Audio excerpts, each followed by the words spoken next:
ভারপ্রাপ্ত চেয়ারম্যান, যিনি আপনাদেরকে সংগঠিত করে আজকে আপনাদের সংগ্রামে আন্দোলনের মধ্য দিয়ে আজকে আমাদের জীবনে একটি স্বৈর সরকারের পতন ঘটিয়ে আজকে বাংলাদেশের মানুষকে মুক্ত করেছে। তাই ভাইরা, আমাদের মনে রাখতে হবে আজকের দিনটি শুধুমাত্র আনন্দের দিন নয়, আজকের দিনটি আমাদের অঙ্গীকার করার দিন, আমাদেরকে শপথ করার দিন। আপনারা দেখেছেন, আমি একটা স্লোগান, একটা ব্যানার দেখলাম, যেখানে জনাব তারেক রহমান বলছেন নেতৃত্ব মানে স্লোগান নয়।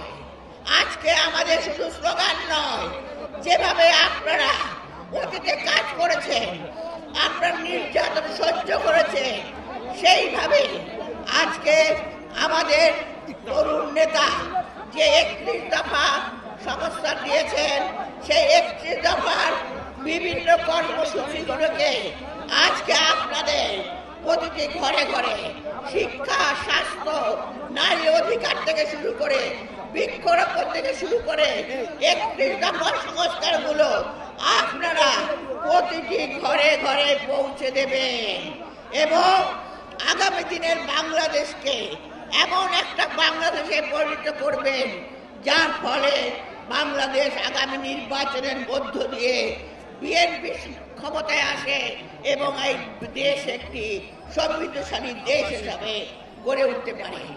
ভাইরা, আমি আর বক্তব্য বেশি রাখতে পারবো না, শুধু আপনাদেরকে বলছি, আমি শেষ করছি এখানে।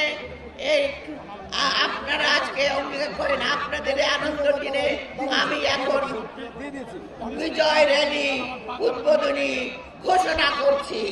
আল্লাহ হাফেজ।